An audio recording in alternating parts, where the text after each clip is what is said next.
Gold, trusted gold buyers. మీరు తాకట్టు పెట్టిన బంగారాన్ని విడిపించి ఈ రోజు ఉన్న మార్కెట్ ధరకు కొనబడను.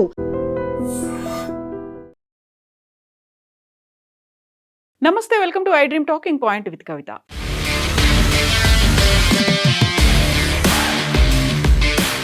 ఫిబ్రవరి 28న మొదలైనటువంటి యుద్ధం ఇంకా ఎంతకాలం కొనసాగుతుంది, ఎప్పటి వరకు అది అంతమవుతుంది అనేది $1 మిలియన్ క్వశ్చన్గా మారింది. ఇదే క్వశ్చన్ ఇంకొక అంశంలో కూడా కనిపిస్తోంది. అది ఇరాన్ సుప్రీం లీడర్ మరణించిన తర్వాత అంత్యక్రియలు ఎప్పుడు జరుగుతాయి అనేటువంటిది. ఇరాన్ సుప్రీం లీడర్ యుద్ధం మొదలైనటువంటి తొలి రోజే మరణించారు. అయితే ఫిబ్రవరి 4న అంత్యక్రియలకు ఇరాన్ ప్రణాళికలు వేసింది.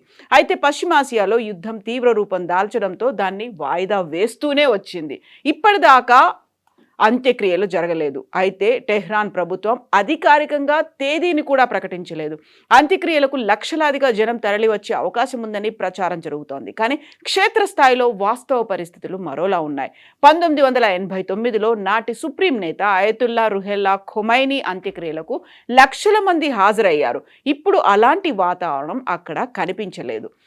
ఫిబ్రవరి 28న ఖమేనీ ఇంటిపై జరిపినటువంటి దాడుల్లో ఖమేనీతో పాటుగా ఆయన కుటుంబ సభ్యులు అనేక మంది హతమయ్యారు. ఇందులోనే ఖమేనీ భార్య కూడా గాయపడ్డారు. ఆ తర్వాత 4 రోజుల తర్వాత తాను మరణించారు. కోమా నుంచి కోలుకుంటారని భావించినప్పటికీ ఖమేనీ భార్య కోలుకోకుండా తను మరణించారు.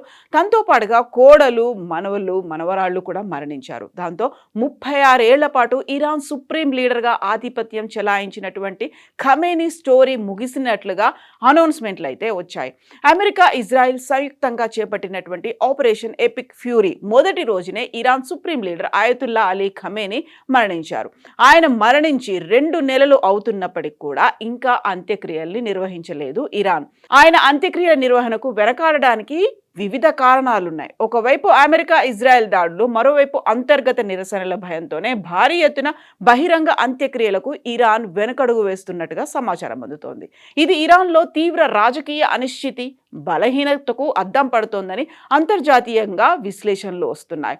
ప్రస్తుతం ప్రభుత్వ యంత్రాంగం బలహీనంగా ఉంది. అందుకే భారీ ఎత్తున ఈ కార్యక్రమం నిర్వహించడానికి సాహసించట్లేదు అని ప్రముఖ అంతర్జాతీయ విశ్లేషణ సంస్థ foundation for defence of democracies చెందినటువంటి బెహ్నాన్ తలెబ్లు వ్యాఖ్యానించారు.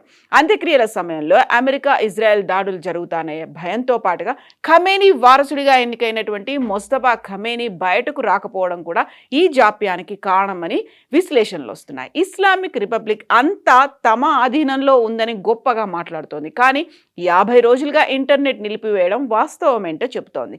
నిజం బయటకు వస్తే కలిగే పరిణామాలకు ఆ ప్రభుత్వం భయపడుతోంది అనేటువంటి అంతర్జాతీయ విశ్లేషణలున్నాయి.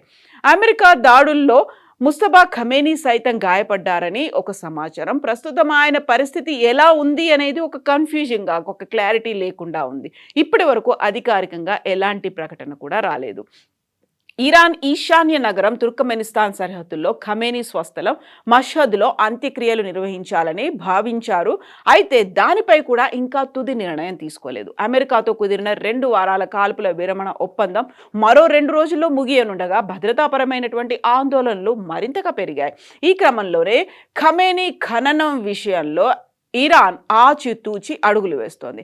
అమెరికా, ఇరాన్ మధ్య శాంతి ఒప్పందం కోసం ప్రయత్నాలు జరుగుతున్న వేళ పాకిస్తాన్ మధ్యవర్తిత్వంతో మరోసారి చర్చలు సోమవారం లేదా మంగళవారం జరుగుతాయి అనేటువంటి వార్తలు కూడా వినిపిస్తున్నాయి. అయితే ఈ 2వ దఫా చర్చల కోసం అమెరికా నుంచి ప్రతినిధుల బృందం బయలుదేరుతుంది అనేటువంటి వార్తలు వస్తున్నప్పటికీ ఇరాన్ నుంచి ఎవరొస్తారు అనేటువంటి వార్త, ఒక సమాచారం ఏది బయటకు రాలేదు. సో జేడీ వాన్స్ కాకుండా అమెరికా నుంచి ఒక ప్రతినిధి బృందం పాకిస్తాన్కి వెళ్తుంది అని చెప్పినప్పటికీ ఇరాన్ ఆ దిశగా ముందడుగు అయితే ఇప్పటికీ వేయలేదు. బట్ ఖమేనీ మరణానికి సంబంధించి ఇన్ని రోజులు అంత్యక్రియలు జరపకపోవడానికి కూడా తీవ్రమైనటువంటి పరిస్థితులు అక్కడ అద్దం పడుతున్నాయి. అందులోనూ ఒక పర్టికులర్ ప్లేస్ను కూడా ఎన్నుకోలేదు. యూజువల్గా ఇలాంటి పరిస్థితులు ఏదైనా జరిగాయి అనుకుంటే ముందుగానే నిర్ణయం తీసుకుంటారు ఏ ప్రాంతంలో అంత్యక్రియలు జరపాలని. కేవలం ఖమేనీయే కాదు, ఖమేనీ భార్యతో పాటుగా కోడలు, అలాగే మనవలు మనవరాళ్ళకు కూడా అక్కడే అంత్యక్రియలు జరుగుతాయని భావించారు. బట్ ఇప్పటికీ ఒక క్లారిటీ లేదు, కన్ఫ్యూజన్ లేదు. At the same time Mustafa Khamenei కూడా గాయపడ్డారా, కోమాలో ఉన్నారా, కోలుకున్నారా, అసలు ఎక్కడున్నారు, ఆయన పరిస్థితులు ఎలా ఉన్నాయి, వీటికి సంబంధించినటువంటి సమాచారం కూడా బయటికి రాకపోవడంతో అందులో ఆయన బతికున్నాడా లేదా అనేటువంటి అనుమానాలు కూడా వస్తున్నాయి. ఇప్పటిదాకా ఆయనకు సంబంధించినటువంటి ఆడియో కావచ్చు, వీడియోలు బయటికి రాలేదు. అందులోనూ ఏఐ విజువల్స్తో ఉన్నటువంటి వీడియో క్లిప్లు వచ్చాయి. ఆయన సంతకం చేశారు అన్నట్టుగా ఒక హ్యాండ్ రిటన్ స్టేట్మెంట్లు మాత్రమే వస్తున్నాయి. అందులోనూ ఆయన ప్రతినిధిగా భారతదేశానికి చెందినటువంటి నౌకల మీద మేము దాడులు చెయ్యట్లేదు అనేటువంటి వార్తని ముస్తఫా ఖమేనీ అనుచరులు వెల్లడించినప్పటికీ కూడా ముస్తఫా ఖమేనీ ఉన్నారా లేదా, దీంతో పాటుగా ఖమేనీ అంత్యక్రియలు ఎక్కడ జరుగుతాయి, గతంలో ఎప్పుడు ఇలాంటి సంక్షోభం, ఒక క్రైసిస్ అనేది కనిపించలేదు ఇరాన్లో. బట్ ఇప్పుడు మాత్రం నెలల తరబడి ఎదురు చూడాల్సినటువంటి పరిస్థితులు వచ్చాయి. రేపు ఇస్లామాబాద్లో చర్చలు జరుగుతాయా, లేకుంటే ఇంకొక వారం కొనసాగుతుందా? 2 రోజుల్లోనే ఈ కాల్పుల విరమణ ఒప్పందానికి సంబంధించి గడువు ముగుస్తున్నటువంటి నేపథ్యంలో అమెరికా ఏం చేయబోతోంది? బోల్డన్ని క్వశ్చన్ మార్క్స్ అయితే కనిపిస్తున్నాయి. మీరేమనుకుంటున్నారో కామెంట్స్ రూపంలో తెలియజేయండి.